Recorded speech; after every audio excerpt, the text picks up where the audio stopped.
Wrestling is life. Wrestling is life. Wrestling is life is wrestling. Welcome, everyone, to Wrestling is Life is Wrestling with Cody Diener. I am Cody Diener, and I am a professional wrestler. I'm a professional wrestling producer with TNA Wrestling. I'm a professional motivational speaker, and I'm a professional dad. I'm a father of 4 awesome kids and a husband to 1 beautiful, amazing wife, and this is my podcast. This is a show where we explore how wrestling imitates life and life imitates wrestling, and all the lessons that we can learn in between. Before we get to today's episode, please visit our sponsors, Rest When Dead Clothing at restwhendead.ca and ceofit.ca for all your fitness and supplement needs. You can also support the show by taking a screenshot right now and tagging at Cody Diener on your socials. So let's get to it. Enjoy the show.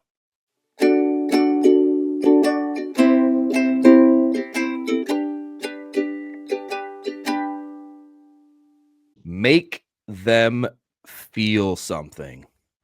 I am here today with Jake O'Reilly, an accomplished professional wrestler, a very good friend of mine, and we are going to talk about this topic. And because we're both so professional, neither of us have anything prepared, which is the way to go. We're gonna make them feel something. We're not worrying about the moves. We're not worrying about the spots.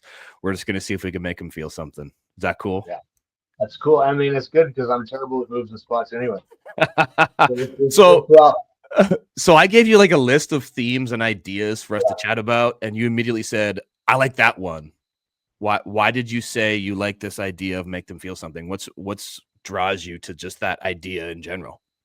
I mean, like a lot of wrestlers, when they start, I was no different. I want to do cool stuff like Dynamite Kid. I'm sure wrestlers now are not trying to do stuff like Dynamite Kid. It's like new guys like Will Ospreay. But for me, it was like Dynamite Kid. And then the older you get, I'm old as hell, man. Can I cuss on this podcast? Sure, man. Hell yeah. I'm old as fuck. I'm 41 years old, wrestling 22 years. Moves don't matter. And the more you get into it, the more you realize that it's just about that emotional content and how you can evoke emotion from the crowd, and how that's an art form in itself. And that's why this topic stood out to me. Interesting. So when you were a kid, then you said you wanted to be like Dynamite Kid. And I think, man, I was like this too. I just wanted to do moves. And you're like, because you thought somebody was cool because of the moves that they did. For sure.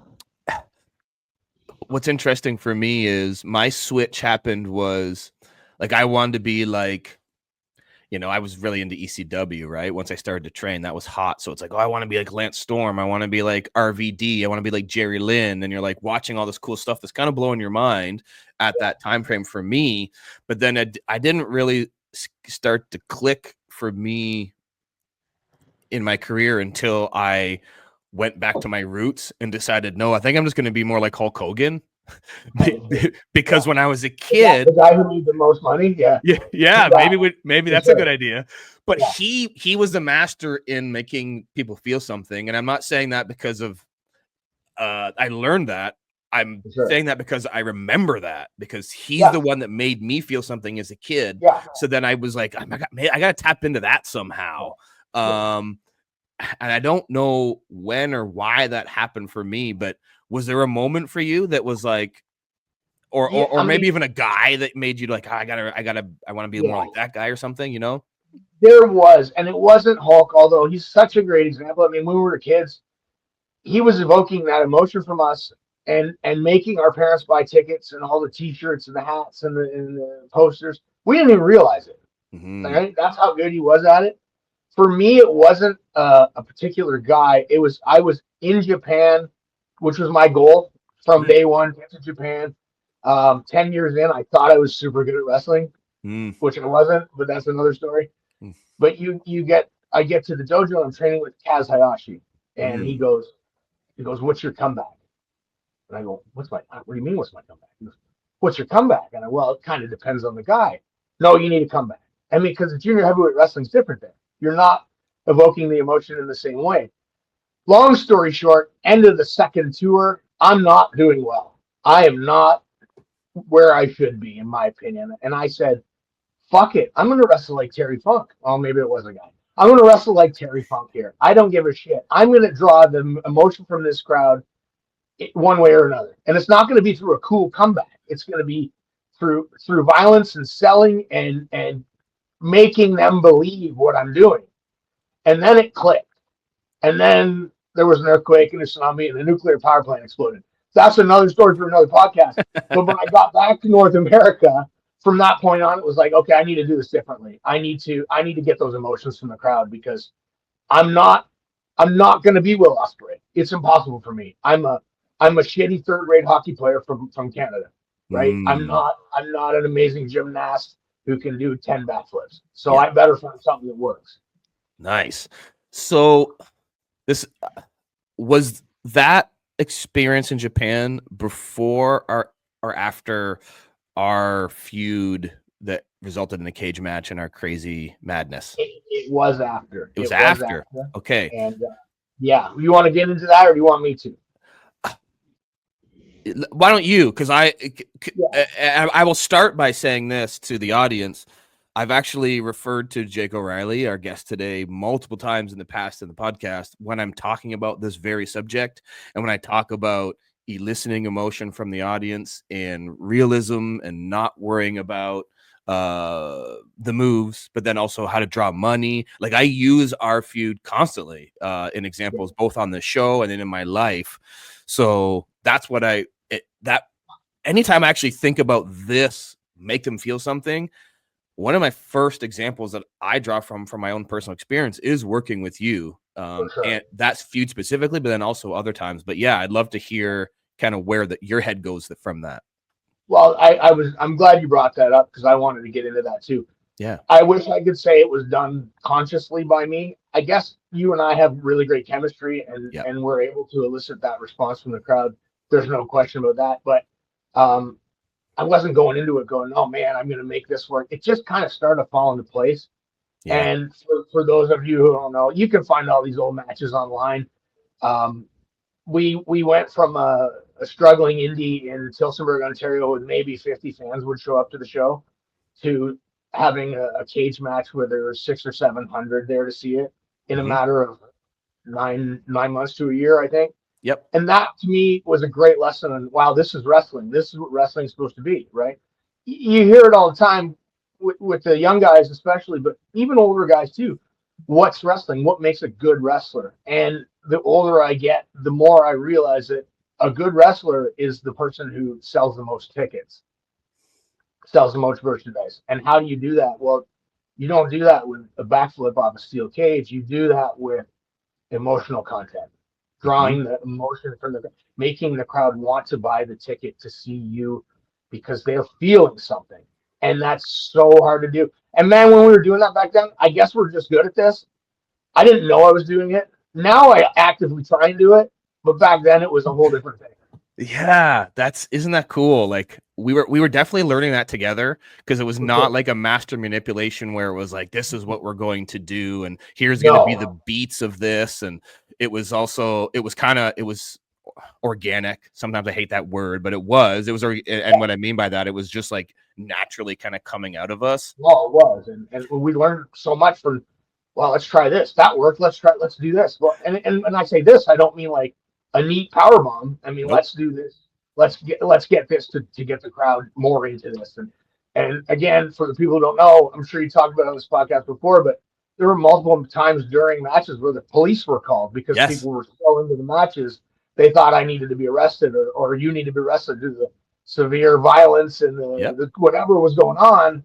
And that's all because of emotion. We made these people, these grown adults, switch off and go, this is more than pro wrestling. This is not a fixed fight or not fake, as they say. This is really happening, and this isn't okay. But we're still going to buy 10 tickets and tell our friends for the next show. And that's perfect. Yeah, man. Yeah, and we kind of, man, it was cool to discover that together, because that the interesting thing that I'm just kind of realizing and thinking about right now is our goal was to make them feel something. And in the process, you and I were feeling something that we had never felt before in wrestling. I just got goosebumps just saying that out loud. Like we were like, we felt it as it was happening. We're like, oh man, this is working, or we're onto something. Or there was also multiple times where like I was not Chris Gray in that moment. I became Cody Deaner, and it wasn't, I was like in the moment, and it was like, it was real and I was feeling it. And I've honestly used that as an example moving forward in my career. It's like, I'm searching for that in everything that I do now. It's like, yeah, man. It's like not just chasing the drug of like, oh, I want to get that reaction from the fans, but like, I want to chase this. Like, I am in this. I am present. This is, like, I'm just feeling this 100%. And that's actually the drug. It's not just, oh, getting a crowd to go, yay to this move I did. That's not what it is. It's so much deeper than that. That the yay to the move I did is also a drug. Yeah. And people think, wow, this is a great drug, until they hit the other drug where I am Jake O'Reilly fighting Cody Deaner for my life. Yeah. And all these people are going to tell 10 friends, and this crowd is going to quadruple next show. That math was terrible, but you know what I mean. Yes. And to find that, to be able to get that, we talk about this off camera all the time, how there's a lot of people that play wrestler these days, and a lot of people that are wrestlers. Well, not a lot. There's a few people that are wrestlers. Yep.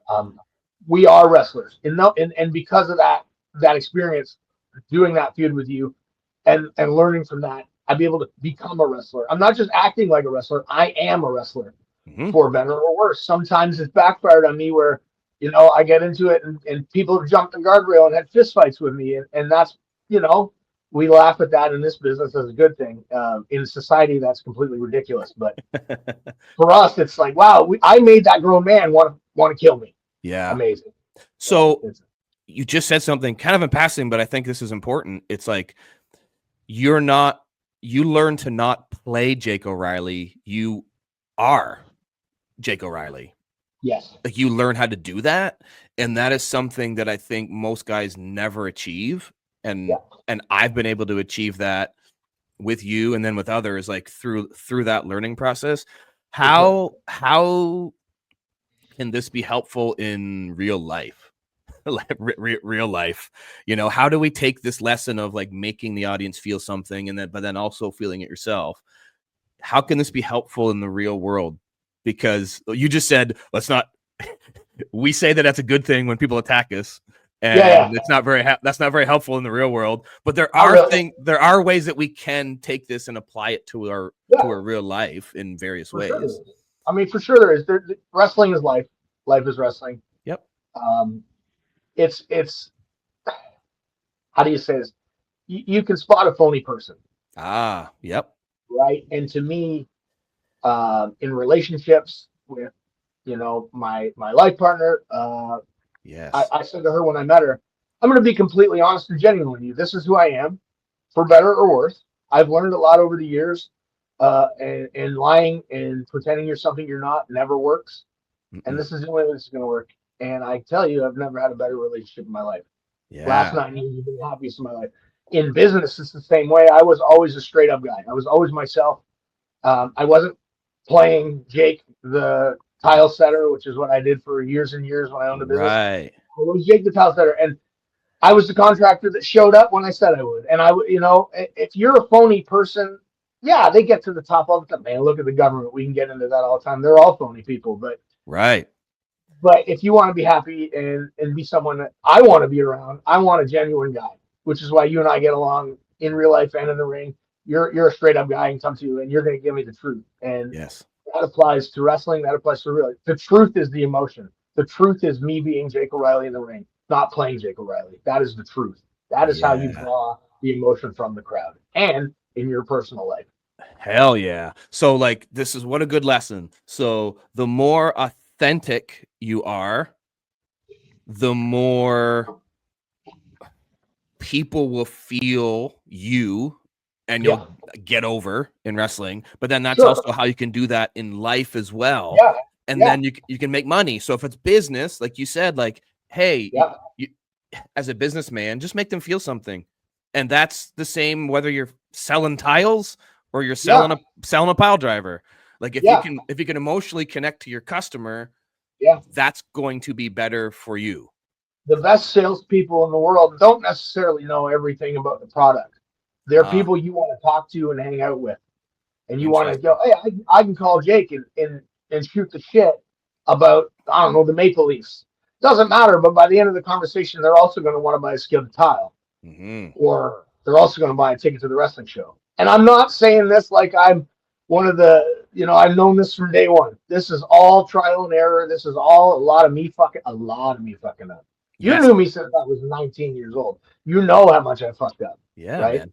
40-year-old Jake looking back, 41-year-old Jake looking back, it's a lot of clarity because of all the fuck ups I've made. And now I'm at where I'm at, and I'm super happy with my life, and I'm super happy with my wrestling career. And it's because of guys like you and working with guys like you that we got there, learned together. Hell yeah, man. I've said this a lot on this show, and I think this applies here. Like, I know for me, I've learned way more from my failures than I have from my successes. Absolutely. And because of that, I'm still here. I still love wrestling. And I was only ever able to get to the point where I knew that I needed to make my audience feel something because I knew I was failing and they weren't. Right. And I'm like, I got to figure out how to make that happen. And you're one of the guys I was able to make that happen with. And that's helped me out so much in both my wrestling career and in my life. So, I know we're running long. I got to make one more point. Hell yeah, let's do it. Maybe. I knew we were going to run long because shit, man, we got so much history. It's awesome. So no, it's fine. Let's do it. When you're saying you knew you were failing and not drawing that emotion from the crowd because you could feel it. Young guy, I always say young guys. It's not always young guys, but wrestlers come up to me and say, "Hey, did you see my match?" Yeah. What'd you think? I said, "Yeah, they made noises when you did cool moves." Oh yeah, no, I heard they were super loud. I go, "Yeah, but they don't care. They don't care about you." What do you mean? And that's that learning, right? That's that. You want them. They don't necessarily have to be making noise the whole time, but there's matches where I've had most of them with you, a lot with other guys too, where they're just watching and they're just into it.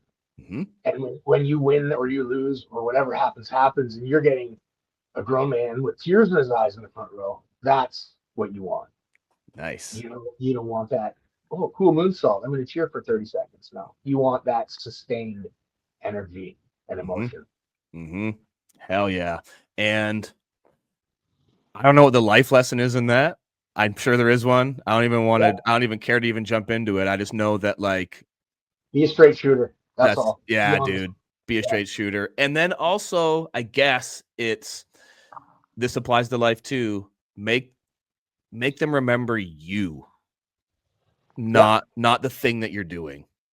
Yeah. Right. Because that's what you're saying is they might, those people go home and they're like, oh, I remember there was a guy that did this cool thing that I went, ooh, to it. But like, you remember the fireworks, but you don't remember the guy who set them off. Right. Right. You want to be the guy that set them off, and then for them to go, oh no, I remember Jake O'Reilly, the guy that I called the cops on. 100%. 100%. Yeah. The life lesson is avoid police. Thanks for having me. There it is. There's the end. Avoid police. That's the new episode title. Thanks, brother.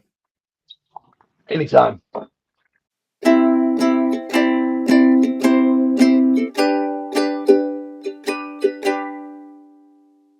That's going to do it for another episode of Wrestling is Life is Wrestling. Until next time, guys, please visit our sponsors, Rest When Dead Clothing at restwhendead.ca, as well as ceofit.ca for all your fitness and fitness supplement needs. Don't forget to take a screenshot of today's episode and tag me at Cody Diener. If you want to learn how to book me on your wrestling show or your speaking event, you can go to codydiener.com or learn about my speaking career at chrisgrayspeaks.com. Until next time, guys, don't forget that wrestling is life, is wrestling. We'll see you next time, guys. Wrestling is life. Wrestling is life. Wrestling is life, is wrestling.